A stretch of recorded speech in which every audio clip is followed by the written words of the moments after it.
So Mike, you guys brew a lot of, like farmhouse ales and a lot of fair bit of Belgian-inspired beers. What made you go that route, and why do you guys? Why do you guys sort of pick those beers in particular for the Commons Brewery? You're right. We do what we often sort of summarize as European-inspired beers, Belgian, French, German-inspired beers. And I think the inspired is the key thing. Is we're not making to look clones, copies of those beers as much as we love them, but putting our own little twist on them.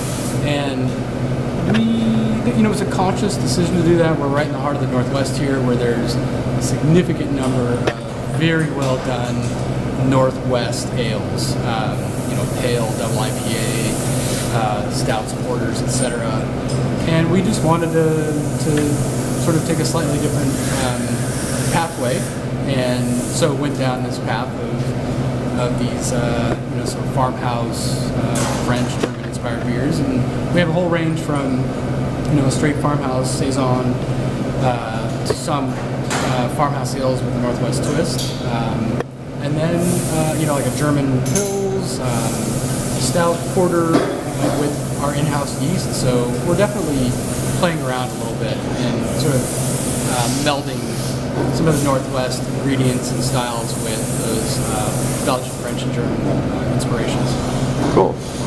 And you guys, definitely brew on a more smaller scale. And Absolutely. So what would you say the advantage of that is for you brewing on a smaller scale? Would you say you have more consistent beer, or? On a small scale, I guess at least early on in this business, it allowed us to really play around a lot. It's a very low-risk way to experiment with different beers, different styles, different hops, different ingredients, without throwing away hundreds and hundreds of gallons of beer if it doesn't work out. So I guess it allows us to be nimble, but it is indeed a very small system. A 7-barrel system, just over 200 gallons at a time. That has its limitations. So there are benefits certainly to it, and it allows us a lot of creativity, room for creativity. But when you get to a production scale, it's very small. So we have a small footprint, and in many ways, that's the way we want to stay. Will we have a slightly larger system someday? Maybe, but this is really a lifestyle for the three of us. We want to make amazing beers. We want it to be handcrafted, and we want to enjoy ourselves. We don't want to work 80 hours a week. We've done that in other careers, and really at this point, it's about a lifestyle. Cool. Okay. And one last thing. So your guys' beers, there's more moderate alcohol, so to say.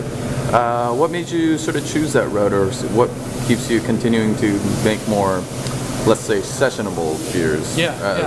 I think the main reason for that is it's a reflection of us and how we like to drink beer, which could be here in the pub or at home on our back deck with a group of friends, and we want to have more than one beer. So there's that whole notion of 3 to 5 hour session, eating some good food, hanging out with friends, and being able to sustain that is more difficult on a beer that is 7, 8, 9%. We sort of took a more moderate approach. Many of our beers fall between 4.5% and 5.5%. Cool. We're not afraid to go bigger than that, but the vast majority of our beers are moderate alcohol. Cool. Right on. Thanks, Mike. Thank you. You want to say hi to the people in BC? Hi, everybody in BC. Cheers. Thanks.